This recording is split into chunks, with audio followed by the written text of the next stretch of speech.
Hola, soy Diana Montes, soy médico intensivista y paciente de la doctora Sandra desde hace ya muchísimos años.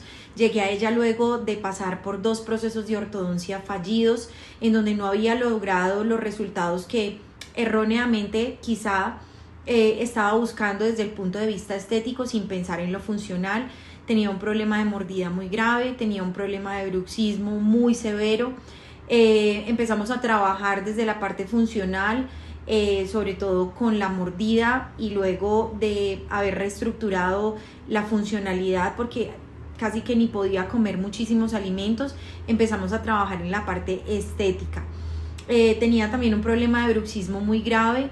Empecé a trabajar toda la regulación del sistema nervioso autónomo, haciendo cuclillas, bañándome con agua fría, bueno, muchas técnicas que ni siquiera yo como médico había logrado incorporar al tratamiento de mi propia enfermedad.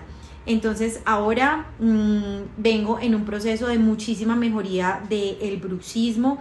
Sigo obviamente estando expuesta a una carga laboral que me impone una tensión muy grande sobre las cadenas miofaciales.